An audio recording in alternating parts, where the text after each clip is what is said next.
2025-এর উচ্চ মাধ্যমিক পরীক্ষার্থীদের সামনে টেস্ট পরীক্ষা, তারপরেই হয়েছে উচ্চ মাধ্যমিক পরীক্ষা। তাদের উদ্দেশ্যে আজকে আমাদের আলোচ্য বিষয় অ্যানিলিন। অ্যানিলিন থেকে কি ধরনের কোশ্চেন পড়তে পারে? প্রথম কথা জেনে রাখো, অ্যানিলিন অর্থপ্যারা নির্দেশক। কেন অ্যানিলিন কেন অর্থপ্যারা নির্দেশক? ভালো করে ফলো করো। অ্যানিলিনের NH2 মূলক একটা অ্যাক্টিভেটেড গ্রুপ, অর্থাৎ নাইট্রোজেনের নিঃসঙ্গ ইলেকট্রন বেনজিন বলয়ের সঙ্গে রেজোনেন্স গঠনে অংশগ্রহণ করে। তাহলে এখানে ডাবল বন্ড NH2 প্লাস, এটা মাইনাস, এই হলো রেজোনেন্সের জন্য এইভাবে ইলেকট্রনগুলো আবর্তন করছে বেনজিন বলয়ের মধ্যে। Double bond NH2 plus, double bond minus, double bond, আবার এই ইলেকট্রনটা এখানে এলো, এই ইলেকট্রনটা এখানে এলো, এসে কি দাঁড়ালো? Double bond NH2 plus. ভালো করে ফলো করো। এই অ্যানিলিনের রেজোনেন্স গঠন পর্যালোচনা করলে যে কতগুলো প্রশ্নের উত্তর আমরা পাবো। প্রথম কথা, অ্যানিলিনের রেজোনেন্স গঠন পর্যালোচনা করলে অর্থ প্যারা অর্থ, অর্থাৎ অর্থ পজিশনে ইলেকট্রনের ঘনত্ব মেটা পজিশন অপেক্ষা অনেক বেশি। তাই অ্যানিলিন যখন কোনো ইলেকট্রোফিলিক বিকারকের সঙ্গে বিক্রিয়া করে, সেই ইলেকট্রোফিলিক বিকারক অর্থ এবং প্যারা পজিশন দ্বারা আক্রান্ত হয়। তাই আমরা বলছি অ্যানিলিন অর্থ প্যারা নির্দেশক, নাম্বার 1। নাম্বার 2, অ্যানিলিনের রেজোনেন্স গঠন পর্যালোচনা করে দেখা যায় বেনজিন বলয়ে ইলেকট্রনের ঘনত্ব এমনি বেনজিন বলয়ের চেয়ে বেড়ে যায়। তাই বেনজিন যে শর্তে বিক্রিয়া করবে, অ্যানিলিন তার চেয়ে অনেক সহজ শর্তে বিক্রিয়া করবে, কারণ অ্যানিলিনের বেনজিন বলয় বেনজিনের চেয়ে বেশি সক্রিয়। তাহলে এখান থেকে কোশ্চেন করতে পারে অ্যানিলিন কেন অর্থপ্যারা নির্দেশক। ক্লিয়ার? 2 নম্বর কোশ্চেন দেখো, আমরা অ্যানিলিনের জারণটা পড়বো। অ্যানিলিনের জারণ, আমরা অ্যানিলিনের জারণ পড়বো। এর জারণ কেমন কোশ্চেন করতে পারে? জারণ থেকে নাম্বার 1 দেখো, দেখো অ্যানিলিনের যদি আমি জারণ করি, ভালো করে লক্ষ্য করো তোমরা, এটা কি ঘটে পড়তে পারে? ABC শনাক্তকরণ করতে পারে। একে যদি আমরা CF3OH, তার মানে ট্রাইফ্লোরোপারক্সি অ্যাসিটিক অ্যাসিড যদি আমরা বিক্রিয়া করি, তাহলে বেনজিন বলয়ে NH2 মূলক NO2 মূলকে কনভার্ট হবে। পরীক্ষা করতে পারে তুমি একটি মাত্র স্টেপে কিভাবে অ্যানিলিন থেকে নাইট্রোবেনজিন করবে। এই বিকারটা দেবে ট্রাইফ্লোরোপারক্সি অ্যাসিটিক অ্যাসিড।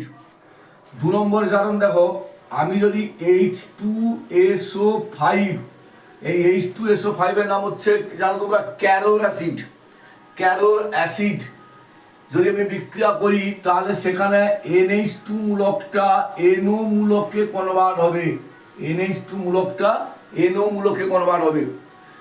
3 নম্বর হচ্ছে অ্যানিলিনকে যদি আলো এবং বায়ুর অক্সিজেনের সঙ্গে বিক্রিয়া করা যায়, তাহলে সেখানে উৎপন্ন হবে ডাবল বন্ড প্যারাবেনজোকুইনোন বা Na2Cr2 সোডিয়াম ডাইক্রোমের যুক্ত গাঢ় সালফিউরিক অ্যাসিড।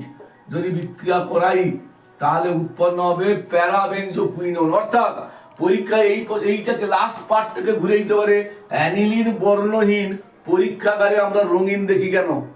না, অ্যানিলিন আলো এবং বায়ুর অক্সিজেনের উপস্থিতিতে আংশিকভাবে জারিত হয়ে রঙিন প্যারাবেনজোকুইনোন তৈরি করে। এই কিছুটা যে প্যারাবেনজোকুইনোন তৈরি হলো, সেটা অবশিষ্ট অ্যানিলিনের সঙ্গে যুক্ত মিশে থাকে বলে পরীক্ষাগারে আমরা অ্যানিলিনকে বর্ণময় দেখি, অর্থাৎ রঙিন দেখি। তাহলে অ্যানিলিনের জারণে এই 3টা কোশ্চেন কিন্তু খুব ইম্পর্টেন্ট। একটা মাত্র স্টেপে অ্যানিলিন থেকে কি হবে? নাইট্রোবেনজিন পাওয়া যাবে। অ্যানিলিনের সঙ্গে ক্যারোর অ্যাসিড যদি বিক্রিয়া করি তাহলে কি উৎপন্ন হবে? এই ক্যারোর অ্যাসিডের রাসায়নিক নাম হচ্ছে পারমনোসালফিউরিক অ্যাসিড। পারমনোসালফিউরিক অ্যাসিড বিক্রিয়া করলে নাইট্রোসোবেনজিন উৎপন্ন হবে এবং আলো এবং অক্সিজেন কিংবা সোডিয়াম ডাইক্রোমেট এবং গাঢ় সালফিউরিক অ্যাসিডের সাথে বিক্রিয়া করলে প্যারাবেনজোকুইন উৎপন্ন হবে। সেই জন্য আমরা এমনিতে অ্যানিলিন বর্ণহীন, কিন্তু আমরা তাকে পরীক্ষাগারে রঙিন দেখি। নেক্সট 3 নম্বর কোশ্চেন কি পড়তে পারে? 3 নম্বর কোশ্চেন কি পড়তে পারে না, আমাদের এরকম 3 নম্বর কোশ্চেন এইভাবে পড়তে পারে যে অ্যানিলিনকে যদি আমরা কার্বন ডাইসালফাইডের উপস্থিতিতে ব্রোমিনের সঙ্গে বিক্রিয়া করি কি উৎপন্ন হবে? আবার ব্রোমিন জলের সাথে যুক্ত করে রিফ্লাক্স করা হলো, মানে ঝাঁকানো হলো, তাহলে কি হবে? দেখো, কারণ হচ্ছে যেহেতু অ্যানিলিন অর্থপ্যারা নির্দেশক, এখানে দুটো প্রোডাক্ট উৎপন্ন হবে।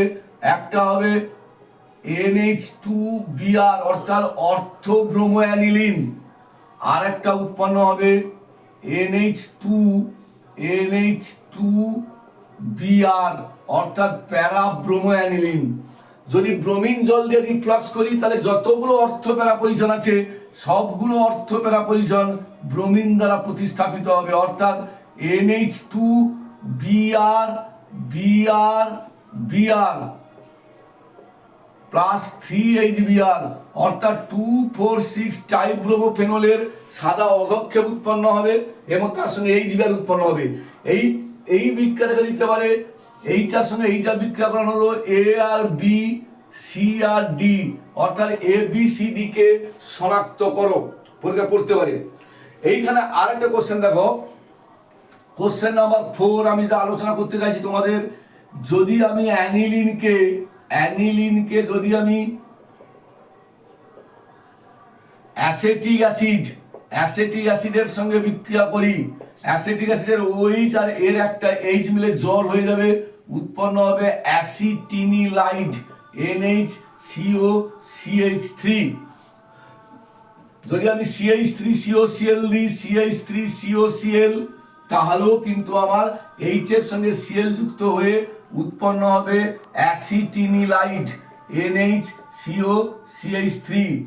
যদি আমরা অ্যাসিটিক অ্যানহাইড্রাইডের সঙ্গে বিক্রিয়া করাই সেম ভাবে হবে, অ্যাসিটিক অ্যানহাইড্রাইডের সঙ্গে বিক্রিয়া করালে সেখানেও হবে অ্যাসিটিনিলাইড। এখানে ইন্টারেস্টিং প্রশ্ন আরো করতে পারে। দেখো আমি 5 নম্বর কোশ্চেনটার দিকে আলোকপাত করো, 5 নম্বর কোশ্চেনটার দিকে আলোকপাত করো। 5 নম্বর কোশ্চেন তোমাকে পরীক্ষায় দিয়ে দিল, 5 নম্বর কোশ্চেন তোমাকে পরীক্ষায় দিয়ে দিল, রূপান্তর করো অ্যানিলিন থেকে অর্থব্রোমো অ্যানিলিন থেকে অর্থব্রোমো অ্যানিলিন কনভার্ট করো। তোমাদের প্রথমে মাথায় আসবে, আমি তো জানি যে অ্যানিলিন অর্থপ্যারা নির্দেশক, অ্যানিলিন যেহেতু অর্থপ্যারা নির্দেশক তাহলে তো আমি কার্বন ডাইসালফাইডের উপস্থিতিতে ব্রোমিন দিলে হয়ে যাবে, কিন্তু হবে না। কেন? কার্বন ডাইসালফাইডের সঙ্গে ব্রোমিন দিলে যেমন অর্থ প্রোডাক্ট উৎপন্ন হবে তেমনি প্যারা প্রোডাক্ট উৎপন্ন হবে। তাহলে আমি তো চাইছি শুধু অর্থ প্রোডাক্টটা, তাহলে কি করতে হবে না, আমার প্যারা পজিশনটাকে ব্লক করতে হবে। কিভাবে ব্লক করবো? দেখো, প্রথমে আমাকে করতে হবে অ্যানিলিন,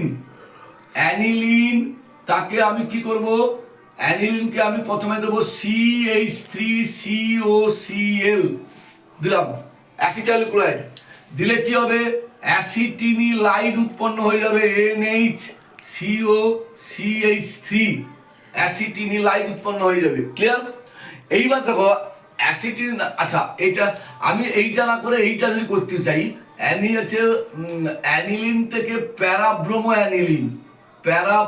অ্যানিলিন অর্থাৎ NH2Br, তাহলে আমি অর্থ পজিশনটাকে ব্লক করে দিলাম। এটা এমন একটা বড় গ্রুপ যে অর্থ পজিশন ঢুকতে চাইবে না, তখন আমি তাকে এবার যদি আমি কার্বন ডাইসালফাইড আর ব্রোমিন দিই তাহলে ব্রোমিনটা বাধ্য হয়ে প্যারা পজিশনে যুক্ত হবে NHCOCH3Br। ক্লিয়ার? এইবার যদি একে ডাইলুট HCl দিই তাহলে CH3COCl হয়ে বেরিয়ে যাবে, পড়ে থাকবে অর্থ NH প্যারা ব্রোমো অ্যানিলিন তৈরি হবে। হলো, একে হচ্ছে ব্লকিং পদ্ধতি। আমাকে আরো একটা দেয় যে তুমি রূপান্তর করো অ্যানিলিন থেকে অর্থব্রোমো অ্যানিলিন, অর্থব্রোমো অ্যানিলিন তৈরি করো, অর্থব্রোমো অ্যানিলিন। আমি আগে দেখালাম প্যারাব্রোমো অ্যানিলিন, তারপরে সেটা অর্থ পয়সা থেকে ব্লক করেছি। এবার এখানে কি করবো, প্যারা পয়সা থেকে ব্লক করবো। কি ব্লক করবো দেখো, আমি অ্যানিলিন করলাম, অ্যানিলিন করে অ্যানিলিনকে আমি CH3COCl দিলাম, CH3COCl দিলে কি হবে, NH COCH3 অ্যাসিটিলাইট। এবার আমি দিলাম ধূমায়মান সালফিউরিক অ্যাসিড, ধূমায়মান সালফিউরিক অ্যাসিড, সালফিউরিক অ্যাসিড। দেখো ধূমায়মান সালফোনেশন যদি আমি করতে চাই তাহলে SO3H মূলক ঢুকবে। এই SO3H মূলকটা অর্থ পজিশনে ঢুকতে বাধাপ্রাপ্ত হবে, কারণ এখানে একটা বড় গ্রুপ রয়েছে, এদের মধ্যে স্টেরিক হিন্ড্রেন্স হবে, স্থানজনিত সমস্যা সৃষ্টি হবে, যার জন্য SO3H টা কোথায় ঢুকবে, জাস্ট প্যারা পজিশনে ঢুকবে। অর্থাৎ NHCOCH3 প্যারা পজিশনে ঢুকে যাবে SO3H, SO3H।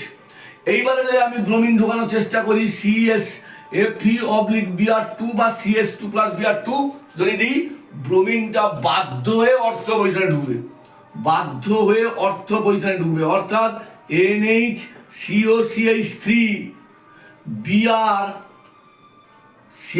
আছে SO3H, SO3H। এইবার যদি আমি একে ডাইলুট HCl দিয়ে দিই, ডাইলুট HCl, তাহলে এখানে H2SO করে বেরিয়ে যাবে, CH3COCl বেরিয়ে যাবে, তাহলে পড়ে থাকবে অ্যানিলিন প্লাস এই যে অর্থ পজিশনে Br, অর্থাৎ অর্থব্রোমো অ্যানিলিন। আর একটা দেখাচ্ছি দেখো, এটা 5 গেল, এটা 6 গেল। আর একটা দেখাচ্ছি দেখো, 6 নম্বর কোশ্চেন হচ্ছে, 7 নম্বর কোশ্চেন হচ্ছে রূপান্তর করো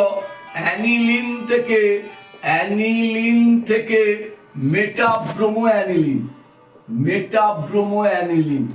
তোমাদের মনে প্রশ্ন রাখতে পারে, বাবা এটা কি প্রশ্ন, যে আমরা জানি অ্যানিলিন অর্থপ্যারা নির্দেশক, কিন্তু আপনি ঢুকাচ্ছেন ব্রোমিন মেটা পজিশনে, না কেমন করে? দেখো অর্থপ্যারা বাদ দিয়েও মেটাতে ঢুকতে পারে, সেটা কি করে হতে পারে দেখো। অ্যানিলিনকে আমি প্রথমে কি দেব, অ্যানিলিনকে আমি প্রথমে দিয়ে দেব CF3C3OH। আমি প্রথমেই বলেছি যে ট্রাইফ্লোরোপারক্সি অ্যাসিটিক অ্যাসিড দিলে কি হবে, আমার সরাসরি NH2 মূলকটা NO2 মূলকে কনভার্ট হবে। ক্লিয়ার? তাহলে আমরা তো জানি নাইট্রোবেনজিন হচ্ছে মেটা নির্দেশক। এবার FeBr2 দিলে কি হবে, মেটা পজিশনে Br ঢুকবে, অর্থাৎ NO2Br। এবার কি করব, এবার দিয়ে দেবো আমি SnHCl। আমরা পড়েছি নাইট্রোবেনজিনে এসেনশিয়াল দিলে NO2 মূলক কনভার্ট হয়ে যায় NH2 মূলকে, আর এখানে Br ঢুকে মেটাব্রোমো অ্যানিলিন তৈরি হয়ে গেল। এখানে একটা কোশ্চেন পড়তে পারে তোমাদের, 8 নম্বর কোশ্চেন, অ্যানিলিন ও মিথাইল অ্যামিন এই দুজনের মধ্যে কে বেশি ক্ষারীয়, কে বেশি ক্ষারীয়, কে বেশি ক্ষারীয়? দেখো এখানেও নাইট্রোজেনের মাথায় নিঃসঙ্গ ইলেকট্রন জোড় আছে, এখানেও নাইট্রোজেনের মাথায় নিঃসঙ্গ ইলেকট্রন জোড় আছে, কিন্তু আমরা জানি অ্যানিলিনের NH2 মূলকের নাইট্রোজেনের নিঃসঙ্গ ইলেকট্রন জোড় বেনজিন বলয়ের সঙ্গে রেজোন্যান্স গঠনে অংশগ্রহণ করে, ফলে নাইট্রোজেনের উপর নিঃসঙ্গ ইলেকট্রন জোড়ের যে অ্যাভেলেবিলিটি বা প্রাপ্যতা ওটা কমে যাচ্ছে, ওটা কমে যাওয়ার ফলে অপরকে দান করার প্রবণতা কমে যাচ্ছে, তাই অ্যানিলিন কম ক্ষারীয়। মিথাইল অ্যামিনের ক্ষেত্রে নাইট্রোজেনের সঙ্গে একটা CH3 মূলক যুক্ত আছে, CH3 মূলকের প্লাস আই প্রভাব আছে, অর্থাৎ ইলেকট্রন ডোনেটিং ইন্ডাকটিভ ইফেক্ট রয়েছে, যার জন্য নাইট্রোজেনের মাথায় নিঃসঙ্গ ইলেকট্রন জোড়ের অ্যাভেলেবিলিটি বা প্রাপ্যতা বা ঘনত্ব বেড়ে যাচ্ছে, ফলে সে অপরকে দান করতে পারবে, তাই অ্যানিলিন তাই চেয়ে মিথাইল অ্যামিন অধিক ক্ষারীয়। কোশ্চেন নাম্বার 9, পার্থক্য নির্ণয় করো অ্যানিলিন আর হচ্ছে অ্যানিলিন এবং নাইট্রোবেনজিন, এদের মধ্যে তুমি কি পার্থক্য করবে?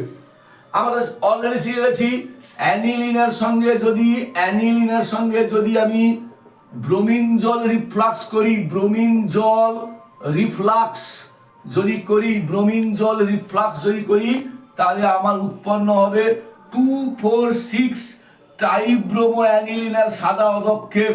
2,4,6 ট্রাইব্রোমো অ্যানিলিনের সাদা অধক্ষেপ উৎপন্ন হবে। নাইট্রোবেনজিন কিন্তু অনুরূপ বিক্রিয়া করবে না। হলো? তাহলে আমি আজকে 9টা কোশ্চেন তোমাদের আলোচনা করলাম অ্যানিলিনের পর, এর মধ্যে পরীক্ষায় পাবে। নেক্সট ক্লাসে আমি আলোচনা করব বেনজিন ডায়াজোনিয়াম ক্লোরাইড নিয়ে। তোমরা খাতা কলম নিয়ে এই কোশ্চেনগুলো ভালো করে প্র্যাকটিস করবে, ভালো পুরো ভিডিওটা দেখবে এবং অবশ্যই সাবস্ক্রাইব করবে পরের লিঙ্কের জন্য। Thank you, good night.